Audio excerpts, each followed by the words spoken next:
श्रद्धा की हत्या तो जैसे की गई वैसे की गई, लेकिन उसकी लाश के साथ जो किया गया उसे करने से पहले कोई हैवान भी कम से कम एक बार तो जरूर सोचता। लेकिन आफताब नाम के जल्लाद ने एक बार भी नहीं सोचा। जेल में जो जल्लाद होता है, जब वो किसी को फांसी देता है तो वो भी कम से कम एक बार जरूर सोचता है, और फांसी देने के बाद उसके दिल में भी दर्द होता है। लेकिन इस जल्लाद को न गम है न कोई मलाल, और पछतावा तो बिल्कुल भी नहीं। श्रद्धा के केस में रोज नए खुलासे हो रहे हैं, और वो खुलासे पुलिस के लिए जी का जंजाल बनते जा रहे हैं। अब तक जांच दिल्ली और मुंबई तक सीमित थी, लेकिन अब इस जांच का दायरा बढ़कर 5 राज्यों तक पहुंच चुका है। साथ ही श्रद्धा केस के जिन 11 सबूतों पर टिका है उन पर भी आज चर्चा करेंगे। जय श्री राम, मैं हूं आपके साथ अभिषेक पुंडीर, और आप देखना शुरू कर चुके हैं कैपिटल टीवी का स्पेशल शो थर्ड आई। 18 मई को श्रद्धा वाकर का गला दबाकर मारने के बाद आफताब पूनावाला अगले 10 घंटे तक बाथरूम में शावर चलाकर उसकी लाश के टुकड़े टुकड़े करता रहा। पुलिस के मुताबिक फिर 35 टुकड़ों को अच्छे से धोया और पॉलिथीन में भरकर फ्रिज में रख दिया गया। जोमेटो से खाना मंगाया गया, खाना खाया, बियर पी और नेटफ्लिक्स देखते हुए सो गया। आरोप ये भी है कि आफताब 18 दिन तक मेहरौली के जंगल में टुकड़े फेंकता रहा। श्रद्धा का फोन फेंक दिया, अपना फोन OLX पर बेच दिया। फ्लैट में खून के धब्बों को ऐसे केमिकल से धोया कि कोई सबूत ना मिले। मुंबई पुलिस को भी बेवकूफ बना दिया। इतनी तैयारी करने वाले शख्स को कभी नहीं लगा था कि वो कभी पकड़ा जा सकता है। अब वो पकड़ा गया है, लेकिन सवाल उठ रहे हैं कि ना मर्डर वेपन मिला, ना ही श्रद्धा की लाश का सिर मिला। आफताब अपने कबूलनामे से अगर पलट गया तो क्या होगा? इसके जवाब में यूपी के पूर्व डीजीपी विक्रम सिंह बताते हैं कि आफताब खुद अपना डेथ वारंट साइन करके गया है। अगर उसे लगता है कि बॉडी को टुकड़ों में काटकर गायब करने और मर्डर वेपन छिपाने से वो बच जाएगा, तो वो उसकी बड़ी गलतफहमी है। उसके खिलाफ ऐसे सबूत हैं जिससे उसे फांसी के फंदे तक पहुंचाया जा सकता है। श्रद्धा मर्डर केस में पुलिस को कोर्ट से आफताब की 5 दिन की कस्टडी और मिल गई है।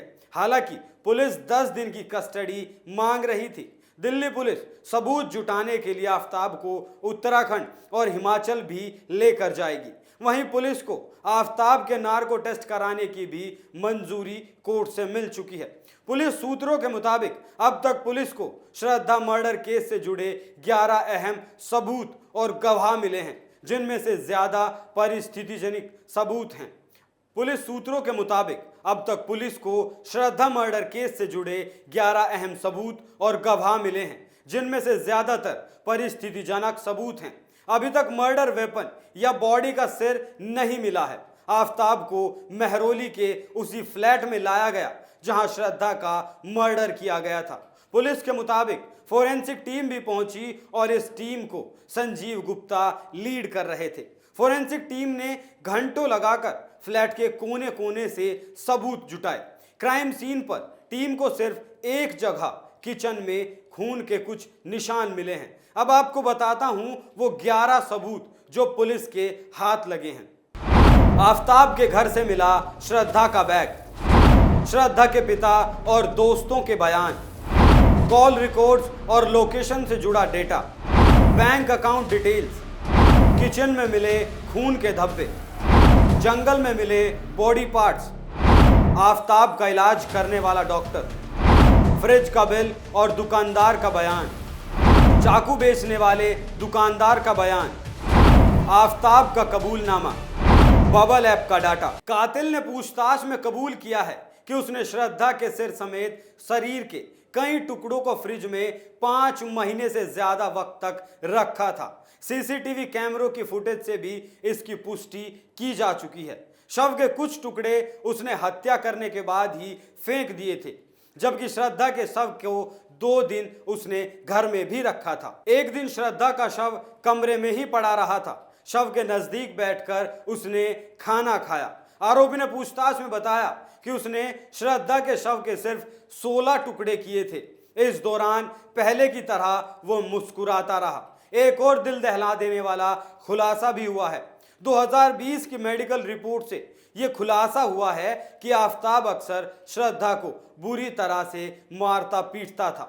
इसके अलावा यह दावा भी किया जा रहा है कि श्रद्धा की हत्या के बाद उसके शव के 35 टुकड़े करने वाले आफताब के अम्मी अब्बू इस केस के बारे में सब कुछ जानते थे। यह दावा श्रद्धा के दोस्त रजत शुक्ला ने किया है। रजत ने मीडिया को बताया कि जब वो मुंबई में थी तब भी आफताब उससे मारपीट करता था। जलते हुए सिगरेट से श्रद्धा को जला दिया करता था। जले हुए निशान को श्रद्धा ने अपने दोस्तों को भी दिखाया था। उस वक्त उसके सभी दोस्त पुलिस में जाना चाहते थे, लेकिन श्रद्धा आफताब को सुधरने का एक और मौका देना चाहती थी। श्रद्धा के दोस्त रजत ने आज तक से बातचीत में बताया कि आफताब हैवान था। ये लोग महाराष्ट्र वसई के रहने वाले थे। वसई के पास ही नायगांव पड़ता है। यहाँ से दोनों लिव इन रिलेशनशिप में रहते थे। इनका जो एग्रीमेंट सामने आया है उसके मुताबिक इसमें इन दोनों ने खुद को पति पत्नी दिखाया था। इसी एग्रीमेंट में आफताब के अम्मी अब्बू के फोटो, उनके दस्तखत और रजामंदी भी दिखाई दी है। आफताब के अम्मी अब्बू वसई के घर में रहते थे। वो इस केस की पूछताछ शुरू होने से करीब 15 दिन पहले ही अपना घर छोड़कर फरार हो चुके हैं। वो 23 साल से यहाँ रहते आए हैं। इसका मतलब साफ है कि आफताब के घर वालों को इस बात की जानकारी थी कि उसने श्रद्धा का मर्डर कर दिया है। श्रद्धा के दोस्त ने पुलिस पर सवाल उठाते हुए आगे कहा कि क्या इतना मुश्किल है आफताब के जिंदा अम्मी अब्बू को ढूंढना?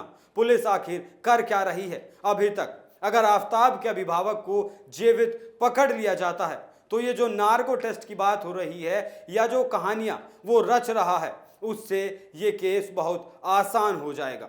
श्रद्धा के दोस्त रजत शुक्ला ने अपनी बात जारी रखते हुए आगे ये भी शक जताया कि शायद उसे और उसके परिवार को जान से मारने की धमकी दी गई हो। उनके अनुसार श्रद्धा शायद मजबूरी में आफताब के साथ रहती हो। इसके पीछे रजत ने तर्क दिया कि वो इस रिलेशनशिप से बाहर निकलना चाहती थी। कई बार दोस्तों से उसने इस बारे में बात भी की, फिर भी वो आफताब के साथ रहने को मजबूर थी।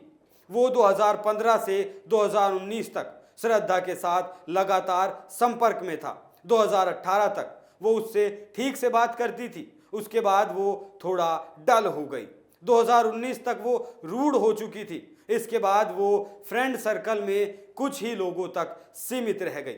उसमें उसकी बेस्ट फ्रेंड थी और एक बचपन का दोस्त। दोस्तों के अलावा फैमिली में वो सिर्फ अपनी मम्मी और भाई के साथ टच में रहती थी। रजत का कहना है कि हम एक दूसरे के बारे में जान जरूर रहे थे, लेकिन आफताब ने उसकी लाइफ को बहुत लिमिटेड कर दिया था। इससे श्रद्धा का किसी से कोई कॉम्बिनेशन नहीं रह गया था।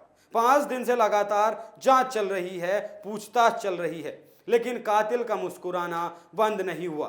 वो जब भी बात करता है हमेशा मुस्कुराता हुआ ही मिलता है, और यही चीज सबसे ज्यादा करती है। उसकी हंसी समझने वालों के लिए बहुत कुछ कहती है, और अब वक्त आ गया है कि इस दरिंदगी को समझा जाए और इस पर लगाम लगाई जाए। थर्ड आई में आज के लिए इतना ही। जल्द फिर हाजिर होंगे एक नए मुद्दे के साथ। तब तक देखते रहिए कैपिटल टीवी। नमस्कार।